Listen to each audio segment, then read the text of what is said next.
Hello दोस्तों, स्वागत है आपका स्टूडेंट स्टडी चैनल में। दोस्तों, इसके पहले हम लोगों ने फोर का आव्यूह विधि पढ़ा था, जिसमें हमने 2 चर वाले भी पढ़े थे और 3 चर वाले भी पढ़े थे। 2 चर वाले और 3 चर वालों का दोनों का रूल सेम था, जिसमें कि 3 चर वाला जो होता है वो यूपी बोर्ड में पूछा जाता है। 8 नंबर के सवालों को वह हर साल पूछा जाता है। आप पेपर उठा के देखेंगे, जो 3 चर वाले रैखिक समीकरण, कहने का मतलब एक्स वाई और जेड का, वह हर साल पूछा जाता है और या तो क्रैमर विधि से पूछा जाता है या तो आव्यूह विधि से पूछा जाता है।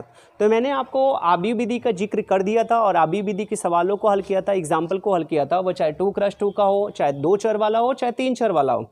तो अब हम लोग पढ़ेंगे क्रैमर विधि, जिसमें हम 2 चर वाले पढ़ेंगे। एक चर यक्स होगा और दूसरा चर क्या होगा, वाई होगा। दोनों चरों की घात 1-1 होगी। अब इसको सॉल्व कैसे करते हैं क्रैमर विधि से?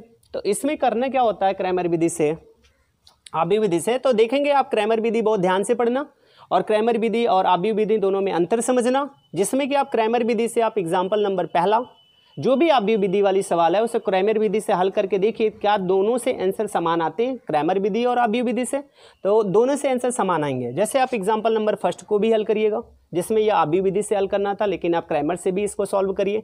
8 को हल करना, example number 8, example number 9, exercise की 7वीं सवाल, 8वीं सवाल, 10वीं, 11वीं, 12वीं और 13वीं, ये जो कि सवाल है जबकि आव्यूह विधि से हैं, लेकिन आप इसे क्रैमर से सॉल्व करके देखिए क्या इसके आंसर समान आते हैं। जैसा आव्यूह विधि में आ रहा था, क्या क्रैमर विधि में भी वही आंसर आता है? तो हम आपसे उम्मीद करते हैं कि आप इन सवालों को सॉल्व करेंगे। चलिए हम एक सवाल को सॉल्व करते हैं, बाकी सवालों को आप सॉल्व कर लेना। जिसमें आपका ये लिखा गया था, एक एग्जाम्पल था 2x - y = -2 लिखा था, और दूसरा लिखा गया था, ये इसको पहला समीकरण लिख देना और ये दूसरा समीकरण हो जाएगा। ठीक, फर्स्ट और सेकंड समीकरण हो गया। जिसमें दूसरा समीकरण लिखा गया था 3x + 4y = 3, ये लिखा गया दूसरा समीकरण। और इसमें क्या करेंगे कि उसमें जैसे आप निकालते थे आव्यूह समीकरण लिखते थे ax = b, फिर आप a इनवर्स ज्ञात करते थे, फिर दोनों का मल्टीप्लाई करते थे, x = a इनवर्स × b, आपस में मल्टीप्लाई करते थे, फिर आंसर आता था। लेकिन इसमें ऐसा कोई रूल नहीं है। इसमें क्या होगा, आप क्रैमर विधि में, ये विधि कौन सी है, क्रैमर, इतने एग्जाम्पल आपको लगाने हैं। तो d = इसमें लिखा जाता है, ऐसे सारणिक बना दिया जाएगा। d बराबर आपका लिखा जाएगा, जो x का गुणांक होगा उसे लिखा जाएगा। x का गुणांक कितना है, 2, और y का गुणांक कितना है, कुछ नहीं है, तो ये क्या लिखा गया, माइनस, तो ये लिख दिया गया -1। फिर x का गुणांक कितना है, 3, और y का गुणांक कितना है, 4, तो ये लिख दिया गया 3, 4। फिर इसके बाद d लिखने के बाद इसका आप इसका मान निकाल देना। d = क्योंकि ये सारणिक है, देखेंगे 2x2 का है, 1 रो 2 रो 1 कॉलम 2 कॉलम, इसके d का मान निकाल देना। तो इसका मल्टीप्लाई करना, 2 चौका कितना हो जाएगा, 8, और फिर माइनस लिख दिया जाता है, वह रूल ही होता है। 3 का मल्टीप्लाई 1 के साथ, तो ये हो जाएगा -3, तो 8 हो जाएगा, और माइनस मिलके प्लस हो जाएगा, और 8 और 3 मिलके कितना हो जाएगा, 11। जिसमें आपको d का मान कितना आ गया, 11। और d का मान आते ही फिर हम लोग क्या करेंगे, इसमें 2 चर है, एक चर x है और दूसरा चर y है। तो हम लोग क्या करेंगे, dx का मान निकालेंगे। किसका मान, dx का। तो dx बराबर इसको भी सारणिक में लिखा जाएगा। किसमें लिखा जाएगा, सारणिक में। विधि आप भी क्रैमर विधि है। इसमें क्या होगा कि आप देखेंगे यहाँ पे लिखा गया 2, 3, देखिए यहाँ पे लिखा गया 2, 3, फिर यहाँ पे y बराबर लिखा गया था -1, और y बराबर कितना है, -4 है, लिखा गया। फिर ये देखिए कांस्टेंट है, -2 और 3 लिखा गया। जब आप dx लिखेंगे, कौन सा लिखेंगे, dx, तो आप d पे ध्यान दीजिएगा। तो ये x का मान है, x का मान 2 और 3 है, यहाँ पर x लिखा गया, तो x की जगह ये कांस्टेंट लिख देना। x, ये कांस्टेंट क्या, -2 और 3, तो यहाँ पे लिख दिया जाएगा -2 और 3, ये वाला उठा के यहाँ पे लिख दिया जाएगा। लेकिन y में कोई परिवर्तन नहीं होगा, तो ये लिख दिया जाएगा -1 और 4 लिख दिया जाएगा। ओके, और इसका मान ज्ञात कर देंगे, -2 का गुणा 4 के साथ, तो -2 चौका 8, और माइनस, ये ऑलरेडी माइनस होता है, तो 3 एक कम कितना हो जाएगा, 3 हो जाएगा, और आपका हो जाएगा -8 + 3 = कितना हो जाएगा, -5 हो जाएगा। ओके दोस्तों, dx का मान निकलते ही फिर हम लोग dy का मान निकालेंगे। dy का मान लिखेंगे सारणिक। सारणिक में लिखने के बाद आप देखेंगे ये जो 2 और 3 है, 2 और 3 ये x का गुणांक है, और जो -1 है और 4 है ये किसका गुणांक है, y का, और हम मान किसका निकालने, dy का। तो ये जो -2 और 3 है ना, ये y की जगह रख देना, और x में कोई परिवर्तन नहीं होगा, तो यहाँ पे लिख दिया जाएगा 2, 3, और y की जगह आपने क्या रख दिया, -2 और 3। ये जो मान है वह y की जगह रख दिया, -2 और 3। अब इसका मल्टीप्लाई कर देना, 2 3 कितना हो जाएगा, 6, ये ऑलरेडी माइनस होता है, तो मैंने लिख दिया माइनस। फिर इसके बाद इसका मल्टीप्लाई होगा, तो ये हो जाएगा 2 3 6, और माइनस मिलके कितना हो जाएगा प्लस, और ये हो जाएगा +6 और 6 मिलके कितना हो गया 12। इस प्रकार आप लोगों ने देखा कि हमने d का मान निकाला, फिर किसका मान निकाल लिया, dx का मान निकाल लिया, फिर किसका मान निकाल लिया, dy का मान, और हमें मान किसका ज्ञात करना है, x और y का। तो आप लिखना x बराबर, लिखना x बराबर, आप फार्मूला लिखना dx/d कर देना। क्या कर देना, dx/d। अगर आपको y का मान पूछेगा तो y बराबर dy/y कर देना, सॉरी dy/d कर देना, dy/d कर देना। तो x बराबर आपका dx लिखा गया था, dx का मान है कितना -5, तो हमने लिख दिया -5 बटी कैपिटल D लिखा गया था, कैपिटल D का मान 11 है, तो ये 11 हो गया, ये फाइनली आपका आंसर हो गया। और y का मान होगा तो y बराबर आपका लिखा गया था dy, क्या लिखा गया था dy का मान है कितना 12, और बटे d का मान है कितना 11। देखिए d का मान कितना 11, ये आपका आ गया आंसर। आपने देखा x का मान कितना आ गया -5/11, और y का मान कितना आ जाता है 12/11।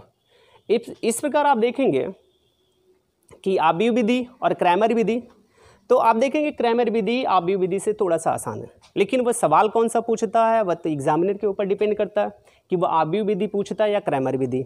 तो आप लोगों ने देखा 2x2 का क्रैमर विधि से कैसे सॉल्व करते हैं। इसका एक और एग्जाम्पल सॉल्व करते हैं, और बाकी सवालों को आप सॉल्व कर लीजिएगा, जितनी सवालें दी गई एग्जाम्पल 1, 8, 9, और जो आव्यूह विधि से भी सॉल्व करना है उसको क्रैमर विधि से सॉल्व करके देखिएगा कि कितने आंसर आते हैं। कभी कभी कंडीशन नहीं दिया होता है कि आव्यूह विधि से हल करना है कि क्रैमर विधि से, तो आप उसको क्रैमर विधि से सॉल्व कर सकते हैं। ठीक, चलिए एक दूसरी सवाल भी इसके सॉल्व करते हैं।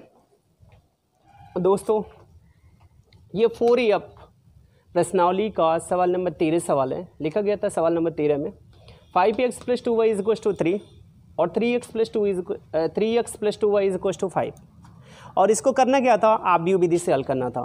लेकिन हम लोगों ने आव्यूह विधि इसके पहले सॉल्व कर चुके हैं, तो हम लोग क्या करेंगे, इसको आव्यूह विधि से सॉल्व कर चुके हैं तो हम लोग क्या करेंगे, इसको क्रैमर विधि से सॉल्व करते हैं। क्या क्रैमर विधि से वही आंसर आता है जो आव्यूह विधि से आया था, तो हम लोग लगाएंगे क्रैमर विधि।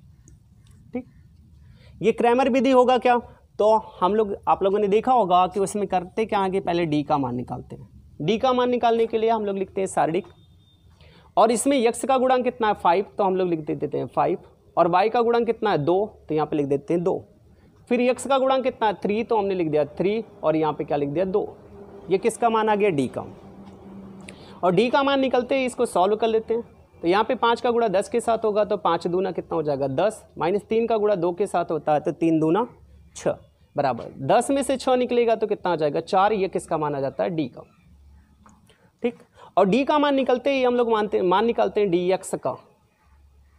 ये 2 चर वाला है। इसके बाद हम नेक्स्ट वीडियो में आपको 3 चर वाला रैखिक समीकरण सॉल्व करना बताएंगे, वो भी किस विधि से, क्रैमर विधि से।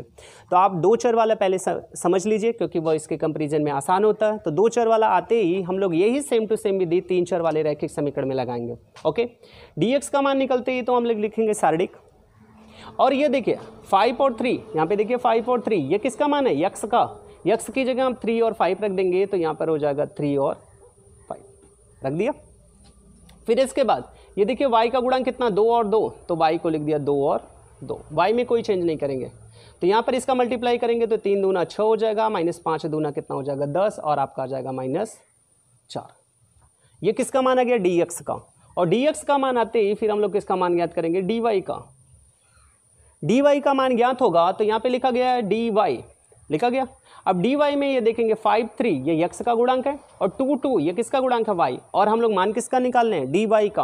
और dy का मान निकालते ही ये y की जगह हम लोग इस कांस्टेंट को रख देंगे और उसमें कोई चेंज नहीं करेंगे। ये तो 5 3 था, ये देखेंगे x का गुणांक है, और y का गुणांक कितना 2 और 2, तो 2 और 2 की जगह हम लोग रख देंगे ये कांस्टेंट 3 और 5 रख देंगे। 3 और 5 रखने के बाद हम लोग लिखेंगे dy, तो dy बराबर यहाँ पे इसका मल्टीप्लाई करेंगे तो ये हो जाएगा 5 5 25 और -3 तरीका 9, 25 में से 9 निकला कितना आ गया 16। ये किसका मान आ गया dy का। ठीक दोस्तों, dy का मान निकालते ही हम लोग क्रैमर विधि लगाते हैं, चल ही रहा वैसे क्रैमर विधि। तो क्रैमर विधि में हम लोग x का मान निकालते हैं, तो x बराबर आपका फार्मूला होता है dx अपान कैपिटल D, और y का मान होता है dy अपान कैपिटल D। ये फार्मूला होता है। तो यक्स बराबर डी एक्स अपान कैपिटल डी होता है। तो यक्स बराबर आपने देखा होगा डी एक्स का मान आपने निकाला है, डी एक्स का मान कितना है -4 और बटे कैपिटल डी का मान आपका कितना है 4 और 4 से डिवाइड हो जाएगा तो ये आ जाएगा -1। तो यक्स का मान कितना गया -1। फिर इसके बाद हम लोग मान निकालेंगे वाई का। तो वाई बराबर लिखा गया था डी वाई अपान डी, जैसा कि डी वाई का मान कितना है 16 और कैपिटल डी का मान है कितना 4।